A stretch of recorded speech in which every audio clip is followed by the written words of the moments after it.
Welcome to this press conference, and welcome President Zelensky. Welcome all my Nordic friends and colleagues. Iceland's Prime Minister Bjarne Benediktsson has also joined us today, but he had to leave earlier. As of today, all the Nordic countries have signed their bilateral security agreements with Ukraine. This is a true manifestation of a long-term commitment to support Ukraine. After more than 10 years of Russian aggression and more than 2 years of full-scale Russian warfare, Ukraine continues to fight with an extraordinary determination. This means that we confirm our commitment to strengthening Ukraine's defense capabilities by providing military equipment, training, and help to develop Ukraine's own defense industry. Our support will be guided by Ukraine's needs. Thus far, the Nordic countries together have supported Ukraine with approximately 17 billion euros in civil and military support. Sweden's latest military support package, announced just a few days ago, has a very clear focus. We will provide air defense capacities in close cooperation with our partners in the Air Force Capability Coalition, and the package includes 2 airborne surveillance and control aircrafts, which will significantly strengthen the Ukrainian air defense. The package also includes much-needed artillery ammunition and armed vehicles. I know my fellow Swedes right now are proud to support Ukraine. It is a true investment, not only in Ukraine's security, but also in Sweden's and Europe's. Volodymyr, you and the Ukrainian people can count on continued strong Nordic support. Our strategic aim is Ukrainian victory. We also welcome Ukraine's peace formula based on international law and the UN Charter, including respect for Ukraine's territorial integrity. And we will participate on the highest level at the upcoming Peace Summit in Switzerland and contribute to a broad global participation. Let me conclude by reaffirming our support for Ukraine's integration into the Euro-Atlantic community. Ukraine's rightful place is in NATO, and we will continue to encourage Ukraine's path towards EU membership. We stand with Ukraine for as long as it takes. Over to you, President Zelensky. Thanks so much. Thank you so much, Ulf. Thank you, Prime Minister. Thank you, first of all, for the superb organization of our summits. Alexander, Mr. President of Finland, Madam Prime Minister of Denmark, Jonas, Mr. Prime Minister of Norway, dear journalists. Before I begin, I want to share some good news, very good. Today our team managed to bring back 75 people from Russian captivity. These are both military personnel and civilians. Their families have been waiting for them at home for so long, and I'm happy that we could continue this work of freeing the captives. Each return of Ukrainians demonstrates that it is possible to restore freedom and safety to all our people, and I thank everyone who helps. So today was our 3rd summit Ukraine, Northern Europe, and in this format we can feel true alliance. And I am grateful to Sweden, thank you so much again, to Norway, Denmark, Finland and Iceland for the rock-solid support in defending Ukraine against Russian terror and Russian aggression. We in Ukraine never wanted this war, and it's true, and are doing everything to establish a just peace as soon as possible. This is only possible through sufficient military strength and strong diplomacy. Our today's negotiations were dedicated exactly to this. First, unfortunately, Putin had the captivity and has the capability to expand the war. The situation for him is far from as good as he tries to portray it, but he can still expand terror against our cities and villages, attempt to widen the combat area, and is preparing more military force near our borders.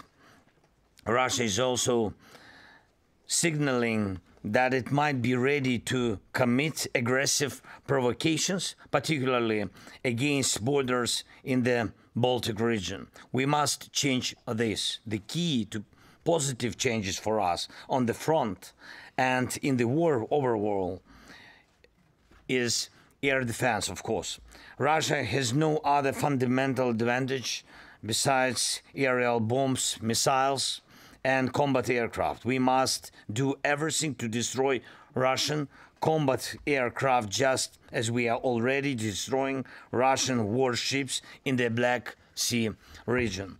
For this, we need Patriot air defense systems, and today we talked about how to speed up the delivery of Patriot systems to Ukraine. And I thank my colleagues for their understanding.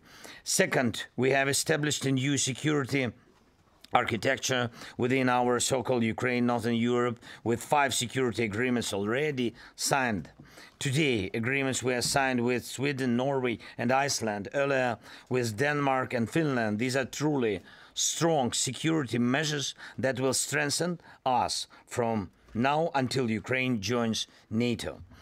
The agreements outline the scope of military support this year alone. The combined military support in all 5 agreements amounts to 6 billion euros, which is significant.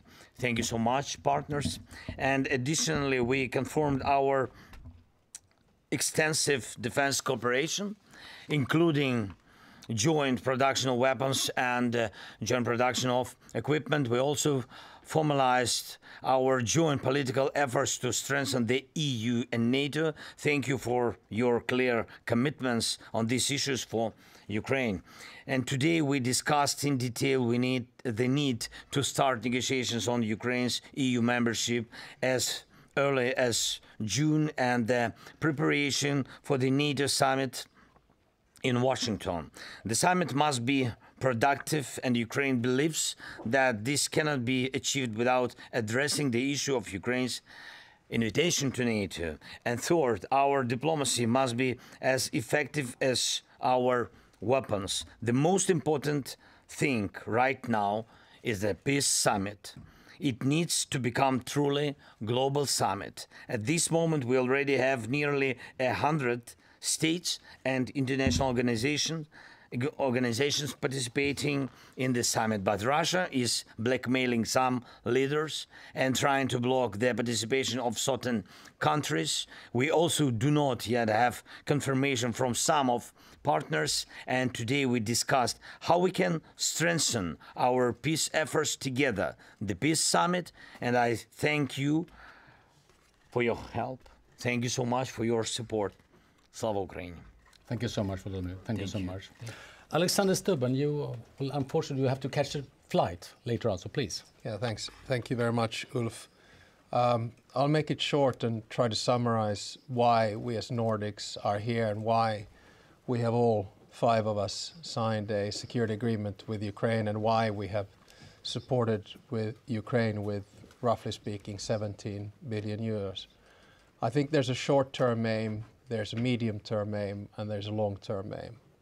The short-term aim is to provide Ukraine with ammunition, with military vehicles, with defense material, so that it can win this war. The situation on the ground is critical, and I call upon all of our Western allies and those who support Ukraine in its defense against Russian aggression and imperialism to help out as they best can. The medium-term aim of us is to provide what President Zelensky rightly called a just peace. And therefore, I think it's of utmost importance that as many countries from around the world as possible participate in the Peace Forum in Switzerland on the 15th of June. I call upon as many countries from the global south, global east, and of course the global west, including the United States, to be there. It is a question of how we find a common path towards peace. That is what President Zelensky and the Ukrainian people are trying to do. The final and third aim is to give maximum support for Ukraine towards EU membership and towards NATO membership. It must be made clear to a country like Russia and to a leader like Putin that aggression has consequences, and those consequences are that Ukraine is European, a member of the European Union, and a member of NATO. Thank you. Thank you so much, Alexander. Thanks for being here as well. Thank you. Mette Fredriksson, please. Thank you for hosting us, and thank you, Volodymyr, for joining us today. I don't have a lot to add. You have already said what is most important, but we hope with today's meeting that it's a strong message that all the people in the Nordic region of Europe stands firmly with Ukraine, and we have said it from the beginning. We will support you as long as it takes, and that's what we have repeated for you today. Today's meeting is necessary, and the second message is very clear. We must speed up and we must scale up our support for Ukraine because the situation on the battlefield is so critical. Now we have security commitments from all Nordic countries. We have donated a lot and we are all willing to donate more. Soon Danish F-16s will be on their way to Ukraine. We have all contributed to the joint procurement of ammunition. And we are all agreeing now on the need to scale up our own defense industries and at the same time, and this is, I would like to underline this, support the production on weapons, on ammunition, on drones in Ukraine. So what you need on the battlefield can be produced where they are used and to get it to the front line faster than what we have succeeded with today. There's a risk all the time that we as allies outside Ukraine donate too little and too late. And we have to change that so you will get the needed help much faster. So let me just conclude by saying that I agree with you, Alexander, for now. Our main goal is to ensure what you need on the battlefield and at the same time to do what we can to support you on your way to the European Union and to NATO. You are a part of our Euro-Atlantic family, and we all have to do more to ensure also your people, the brave people of Ukraine, that their future belongs to what you want to be, and you want to be a part of the European Union, and you want to be a part of NATO, and you belong to the Euro-Atlantic family, and we will do as Nordic countries what we can also in this question. Thank you, Mette. Jonas Gahr-Støre, please. Thank you. I will second my colleagues. I agree with what they say. Let me make 2 or 3 remarks. First, Russia's war on Ukraine has changed Europe. It has also changed the Nordics. When we first faced this, there were 3 NATO members of the Nordic 5. When we now come together in Stockholm, there are 5 NATO members among the Nordic 5. That, I believe, is a significant strategic change, but it is also a unity of purpose of countries that have many similarities, common culture and common values. One of those common values, President Zelensky, is that we are pragmatic and practical people. So we pledge support to Ukraine, we provide what we pledge, and we deliver what we have promised. Now we want to be very practical in hearing your call for air defense, in hearing your call, providing from what we may have, helping to fund what other may have and be able to contribute. And we listen carefully to what you and your staff ask when they have precise issues you would like to raise. For example, for Norway, we are together with the United Kingdom chairing the maritime dimension of the support, and we will provide more maritime support to what it takes to defend Ukraine from the sea. We are today announcing additional financial support to provide part of these air defense systems from other partners in Europe. And I'm happy to see that move forward, and we will be impatient and be on the phone with our colleagues to make that happen, because time is of the essence. Again, Norway is proud to support and to sign the security agreement, a 10-year engagement. Our agreements are very similar, as you know.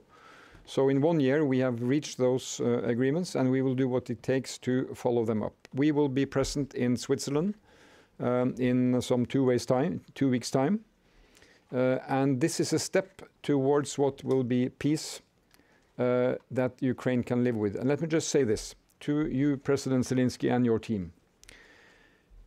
You are now heading the most brutal defense operation we have seen in Europe since World War II. And we associate the Ukrainian leadership with what it means to defend. But I know the burning desire of these people to have peace.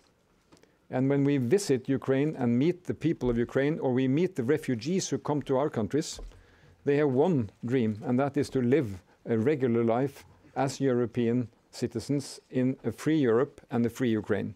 So let us not lose that perspective. This is really about the lives of people. And we, the Nordics who enjoy peace, we feel that this is not an isolated value. It is a value we need to fight for and share with our other friends. So again, meeting with you here in a Nordic setting for the 3rd time in 1 year is a very meaningful use of our time. So thank you. Thank you so much, Jonas, and please, thank you so much. Over to questions. Yes, over to questions, and we will have the questions in English. We ask you to keep them short. We ask you to direct the question, and only one question per media. We will start with Reuters over here. Simon Johnson from Reuters. This is to President Zelensky. Can you confirm that the US has given Ukraine at least limited permission to use US-supplied weapons to respond to Russian aggression in Russian territory? You can use this as a cross-border weapon, at least in the area of Kharkiv. And can you explain what they've said, how they are limiting those? The use of those weapons. If you could give us some details about that, that would be great. Thank you. Thank you so much. We've got a message from American side early in the morning today. I've got this message from my military guys, but I can't tell you the details about it. I want to see in practice what will be, but I think anyway, this is some step forward to that goal which we discussed before, to make possibility to defend our people who live in the villages through the borderline, and that's it for today. That's it. The next question from Hilla at Helsingin Sanomat. Yes. Hi. Could you provide an update on the current status of the mobilization? The recently passed mobilization law indicates that 800,000 conscripts have been registered at the conscript offices. As per law, those called to the front during a state of war are required to undergo 3 months of basic training. Based on this, when and how many new Ukrainian troops could potentially be deployed as a result of the new law? Розгорнути, що мається на увазі?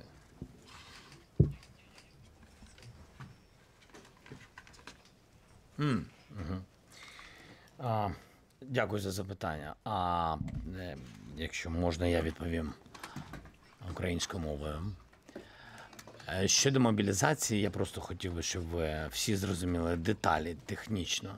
Мобілізація у нас не закінчувалась. В час війни мобілізація, вона обов'язкова. Вона закінчується і йде. Закон, який проголосував парламент України, дозволяв деякі зміни до того старого закону про мобілізацію, про військовий стан тощо. Сьогодні реєстрація вона повинна бути обов'язковою.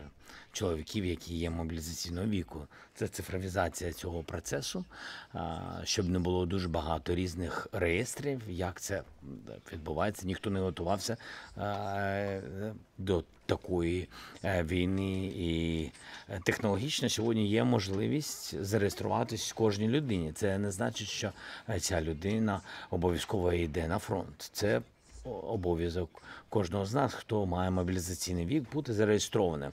І там можна, це відкриті дані, ви можете зайти, побачити, там більше на сьогодні, мені здається, десь більше 1 мільйона людей зареєструвалось. Це не значить, що ці люди будуть мобілізовані, ще раз підкреслю. А мобілізація як йшла, так і йде. Правда, скажу вам відкрито, вона після цього закону, вона, якщо чесно, вона збільшилась. We'll take the next question from Mads Kosager at DR. Over there. Yes, thank you. Mr. Zelensky, as the Danish Prime Minister Mette Frederiksen said, soon the F-16 planes will be in Ukraine. Do you expect no restrictions for the use of them, not only around Kharkiv, but along the entire front line, also for hitting Russian planes launching these glide bombs? And how important is that question for you, the question about the restrictions on the F-16s?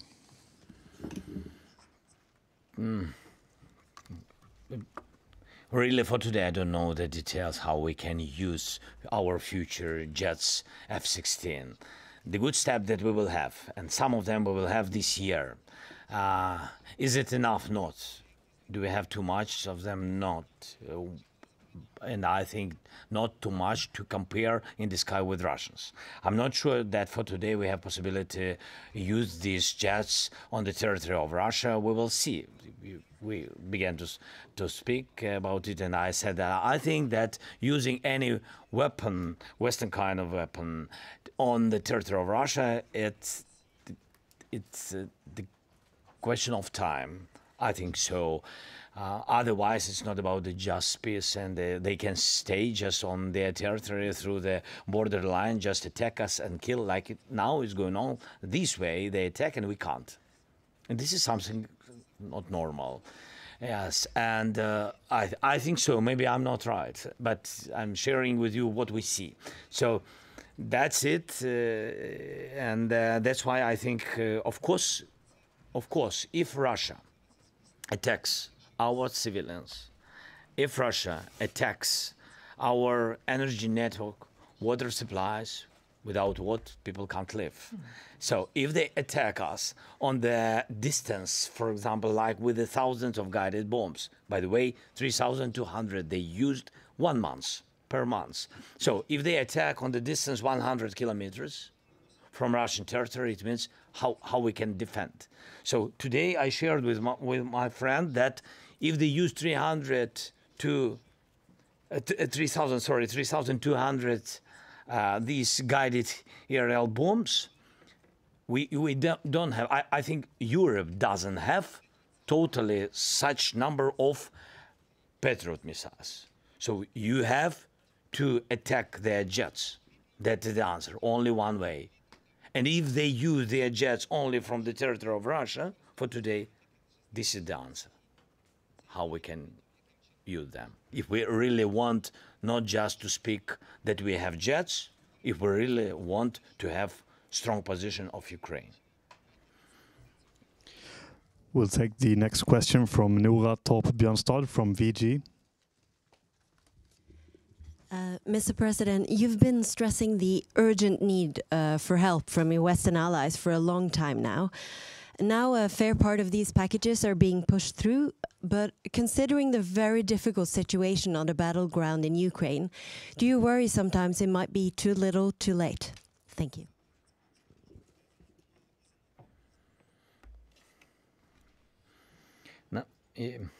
Мені здається, що найскладніша ситуація з часом.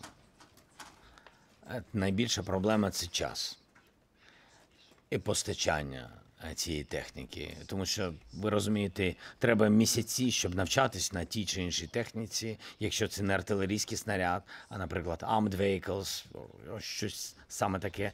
Тобто спочатку місяці навчатися, потім треба ще місяці постачання. Питання в часі. І іноді ти можеш бути ти можеш бути вже з технікою, але ворог тебе штовхає назад на не такі вже високі, наприклад, не такі захищені позиції.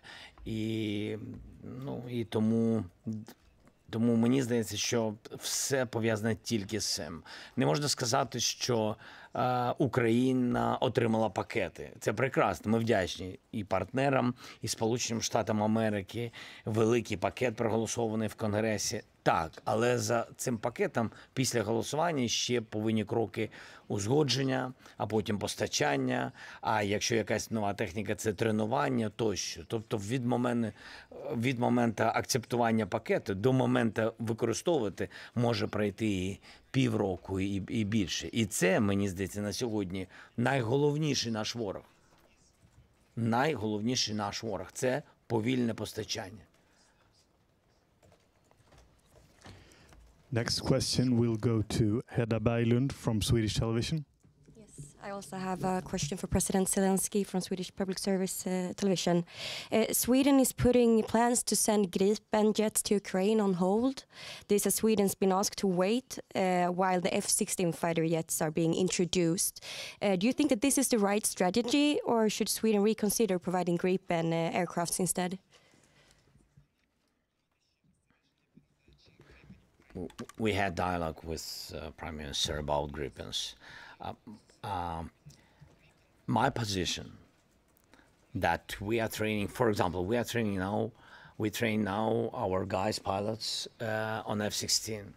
Since the decision of, for example, Prime Minister of Denmark, Mette, from the positive decision in August, yes, last year, now they're finishing, guys. So this is 1 year. It's not depends on Mette or on me or on you. It depends on this process.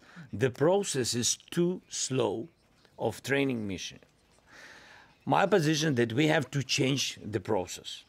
It's very difficult. We have to speak with all the allies and NATO and etc. But I think that this is the problem. This is the first point. The second point, if we can count on positive decision in the future on Sweden jets, my position is if we can just begin now to train. That is my position. Because if we will begin to train after F-16 will come to us, it will be minimum 1 year plus. That's why I think the most not comfortable, but the most strong for us decision is to have possibility to train parallel with F-16, to train on Sweden jets. And that concludes this press conference. Thank you for attending. Thank you so much. Thank you. Thank you very much. Thank you so much.